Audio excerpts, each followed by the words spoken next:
इस्लामाबाद में एक और अमेरिका और ईरान के बीच दूसरे दौर की शांति वार्ता के कवायद चल रही है। वहीं दूसरी ओर दोनों ही देशों ने एक बार फिर एक दूसरे पर हमले की तैयारी भी कर ली है। जी हां, अमेरिकी राष्ट्रपति ट्रंप ने हॉर्मुज में नाकेबंदी की ऐसी जिद पकड़ी कि उसने ईरान के कार्गो जहाज को निशाने पर ले लिया और एक बार फिर जंग की तैयारियां तेज हो गई है। अमेरिका ने जॉर्डन में थार्ड और पैट्रियट मिसाइल सिस्टम की तैनाती बदली, तो वहीं ईरान के पास अभी भी बड़ा ड्रोन और मिसाइल जखीरा मौजूद है, जो कि हॉर्मुज स्ट्रेट के लिए बड़ा खतरा है। वहीं लगातार जंग से तंग आया यूएई ने फाइनेंशियल लाइफलाइन के लिए अमेरिका को भी झटका देने की तैयारी कर ली है। हम एनालिसिस करेंगे कि किस तरह से यूएई ने चीनी युआन के इस्तेमाल की धमकी दे दी। पश्चिम एशिया में जंग फिर से शुरू होती दिख रही है। अमेरिका के राष्ट्रपति डोनाल्ड ट्रंप ईरान हॉर्मुज की उस नाकेबंदी की ऐसी जिद पकड़ी कि उन्होंने ईरान के ही कार्गो जहाज पर हमला करवा दिया। इतना ही नहीं, अमेरिका ने नाकेबंदी तोड़ने का आरोप लगाते हुए ईरान के जहाज को अपने कब्जे में भी ले लिया है। जैसे ईरान ने सीजफायर का उल्लंघन बताया और बदला लेने की धमकी तक दे दी। जाहिर सी बात है, इस्लामिक देशों में जहां इस्लामाबाद की बात कर रहे हैं, कोशिश वहीं से हो रही है।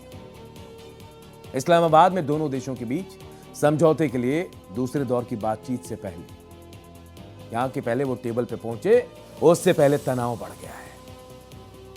अमेरिका के इस हमले के पहले ही ईरान ने कह दिया था कि वो वार्ता के लिए अपना प्रतिनिधिमंडल पाकिस्तान नहीं भेजेगा। एक तरफ सीजफायर की मियाद खत्म होती जा रही है, तो दूसरी ओर अमेरिका और ईरान दोनों ने ही जंग की तैयारी को फिर से तेज कर दिया है। जानकारी के मुताबिक ईरानी हमलों के खतरे को देखते हुए अमेरिका ने जॉर्डन में थर्ड और पैट्रियट मिसाइल सिस्टम की तैनाती की जगह को गुप्त तरीके से बदल दिया है और इस बात का खुलासा सैटेलाइट तस्वीरों से हुआ। तो वहीं दूसरी ओर देखिए, ईरान ने भी अपने अंडरग्राउंड मिसाइल सिटी से हथियारों को निकालना शुरू कर दिया है और रिपोर्ट कहती है कि कई हफ्तों की जंग के बावजूद ईरान अभी भी अपनी सैन्य ताकत का बड़ा हिस्सा बचा कर बैठा है। अमेरिकी सैन्य और खुफिया एजेंसियों को भी उनका भी मानना है कि ईरान के पास अभी भी अपने हमलावर ड्रोन जखीरे का तकरीबन 40% हिस्सा मौजूद है। इतना ही नहीं, उसके पास 60% से ज्यादा मिसाइल लॉन्चर भी एक्टिव हालत में है और रिपोर्ट के मुताबिक ईरान के पास इतनी ताकत है कि वो हॉर्मुज स्ट्रेट को बंद रख सकता है। वो हॉर्मुज से जहाजों की आवाजाही को गंभीर तौर से प्रभावित कर सकता है। तो दूसरी ओर ईरान जंग में अपनी खोई क्षमता को वापस बहाल करने में भी जुटा हुआ है। अमेरिकी खुफिया रिपोर्ट में इस बात का खुलासा भी हुआ कि ईरान मरम्मत और रिकवरी के बाद अपने ड्रोन जखीरे का 70% तक वापस हासिल कर सकता है। आपको बता दें, मिसाइल सिस्टम के मामले में ईरान पीछे नहीं है। सीज फायर होने से ईरान के तकरीबन आधे लॉन्चर बचे हुए हैं। ईरान ने बंकर और गुफाओं में छिपे अपने तकरीबन 100 सिस्टम को फिर से एक्टिव भी कर दिया है, जिससे उसकी ऑपरेशनल क्षमता बढ़कर 60% तक पहुंच गई। ईरान अमेरिका को चेतावनी भी दे रहा है। ईरानी संसद के स्पीकर मोहम्मद बागेर कालिबाफ ने अमेरिका को धमकी दी है, अगर अमेरिका ने जरा सी भी गलती की, उसका जवाब पूरी ताकत से दिया जाएगा। पश्चिम एशिया के जंग में अमेरिका का ताकतवर समझा जाने वाला डिफेंस सिस्टम थार्ड की पोल खुल गई है। थार्ड बना छेद वाली छतरी। ईरान के हमलों में इस अमेरिकी डिफेंस सिस्टम की पोल पूरी तरह खुल गई। आपको बता दें कि अमेरिका और इजराइल ने 28 फरवरी से ईरान में हमले शुरू किए। उसके बाद ईरान ने जवाबी हमले में इजराइल और खाड़ी देशों में मौजूद अमेरिकी ठिकानों पर मिसाइल और ड्रोन भी दागे।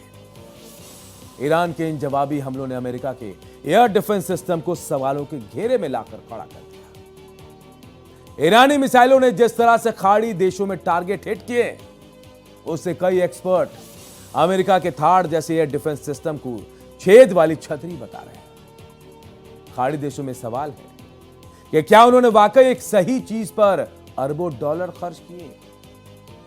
आपको बता दें कि अमेरिका ने खाड़ी देशों को इन सिस्टम को गोल्ड स्टैंडर्ड सबसे बेहतरीन मानक के तौर पर बेचा। ये ऊंचाई वाले इंटरसेप्टर थे जो बैलिस्टिक मिसाइलों को उनके आखिरी चरण में ही मार गिराने में सक्षम थे। इनके साथ निचले स्तर के पैट्रियट सिस्टम लगाए गए थे जो कम दूरी के खतरों और ड्रोन से निपटने के लिए थे। खाड़ी देशों को भरोसा था यह सिस्टम उन मिसाइलों, उन खतरों को बेअसर कर देगा जो उन पर मंडरा रहे हैं।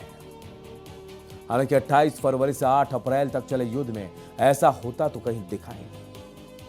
सऊदी अरब, यूएई, कुवैत, कतर तक ईरान की मिसाइलों ने सटीक निशाने लगाए और थाड़ को नुकसान भी पहुंचा दिया। दुनिया के सबसे हाईटेक और महंगा मिसाइल डिफेंस सिस्टम में से एक है थाड़। एक पूरा थाड़ सिस्टम करीब 8,000 करोड़ से 22,000 करोड़ रुपए तक का हो सकता है। वहीं इसके रडार सिस्टम की कीमत ही करीब 2700 करोड़ रुपए बताई जाती है। इसे खास तौर पर बैलिस्टिक मिसाइलों को हवा में ही मार गिराने के लिए तैयार किया गया है। यह प्रणाली दुश्मन की मिसाइल को जमीन पर गिरने से पहले ही इंटरसेप्ट मिसाइल से टकरा कर खत्म कर देती है।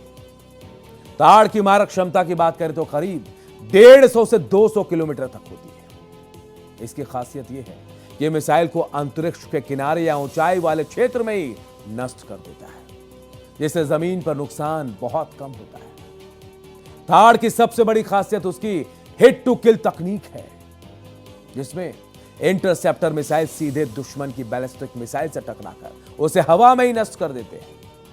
यह सिस्टम कुछ ही सेकंड में प्रतिक्रिया देने में सक्षम है और इसे ट्रक माउंटेड मोबाइल प्लेटफॉर्म पर लगाया जाता है, जिससे जरूरत पड़ने पर इसे जल्दी कहीं और भी भेजा जा सकता है। थाड़ सिस्टम कई हिस्सों से मिलकर बना होता है। इसमें आमतौर पर 6 लॉन्चर ट्रक होते हैं। हर लॉन्चर में 8 इंटरसेप्टर मिसाइलें तैनात रहती हैं, यानी कुल मिलाकर 48 मिसाइलें एक सिस्टम में मौजूद रहती हैं। इसके साथ AN/TPY-2 शक्तिशाली रडार लगाया जाता है। यह रडार लंबी दूरी से आने वाली मिसाइलों का पता लगाती है और उन्हें ट्रैक करके इंटरसेप्टर मिसाइलों को लक्ष्य की दिशा देती है। तो आपने देखा अमेरिकी थाड़ की सुरक्षा दावों की किस तरह से पोल खुल गई। अब आपको बताते हैं, जो यूएई ईरान के साथ जंग में अमेरिका का साथ दे रहा था, अब वो बिगड़ती अर्थव्यवस्था के लिए अमेरिका में दबाव डाल रहा है। वो अमेरिका को झटका देने की तैयारी में है।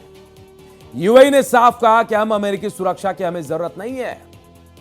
ईरान के हमलों के बाद यूएई ने ये बागी सुर उठाए हैं।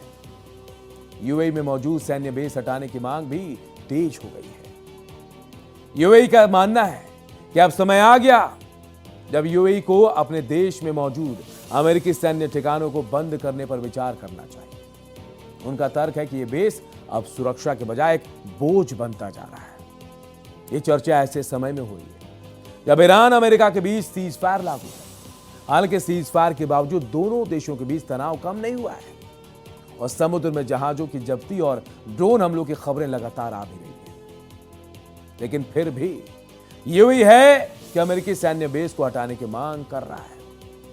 असल में जंग से यूएई की अर्थव्यवस्था इस तरह चरमरा गई है कि उसे डॉलर की कमी हो गई है और इसी वजह से यूएई ने अमेरिका से आर्थिक मदद लेने की तैयारी शुरू कर दी है। अब यूएई ने अमेरिका से करेंसी स्वैप जैसी आर्थिक मदद पर चर्चा शुरू की है, यानी जरूरत पड़ने पर डॉलर उपलब्ध कराने वाले समझौते पर अमेरिका से चर्चा कर रहा है और हालात ज्यादा बिगड़ने पर कारोबार के लिए चीनी मुद्रा युआन तक के इस्तेमाल की धमकी दी गई है। तो वहीं अमेरिकी मदद को लेकर यूएई के central bank governor Khaled Mohamed Balama ने वॉशिंगटन में अमेरिकी ट्रेजरी सेक्रेटरी स्कॉट बेसेंट और फेडरल रिजर्व के अधिकारियों के साथ बैठक की। आपको बता दें कि यूएई की मुद्रा दिरहम अभी डॉलर से जुड़ी हुई। इस देश के पास करीब 270 अरब डॉलर का विदेशी मुद्रा भंडार है। फिर भी एक्सपर्ट्स का कहना है कि मौजूदा हालात में आर्थिक दबाव बढ़ सकता है। अमेरिका फिलहाल यूएई को करेंसी स्वैप देने को लेकर सावधानी बरत रहा है। आमतौर पर ऐसी सुविधा बड़े देशों को दी जाती है। 2008 के आर्थिक संकट और कोविड-19 के समय अमेरिका ने कई देशों की मदद की थी। पश्चिम एशिया की जंग ने खाड़ी देशों को खासा नुकसान पहुंचा है। खाड़ी देशों ने अपनी स्थिति मजबूत करने के लिए कदम उठाए हैं। अबू धाबी ने करीब $4 अरब जुटाए, जबकि बहरीन ने यूएई के साथ $5 अरब का समझौता किया। एक्सपर्ट्स का कहना है कि हालात जल्दी सामान्य नहीं होंगे। युद्ध खत्म होने के बाद भी तेल सप्लाई और बाजार पर असर कुछ समय तक यूं ही बना रहेगा। इसीलिए यूएई अभी से भविष्य को लेकर तैयारी कर रहा है और अब यूएई ने अपने यहां से अमेरिकी सैन्य बेस को हटाने की डिमांड भी कर दी।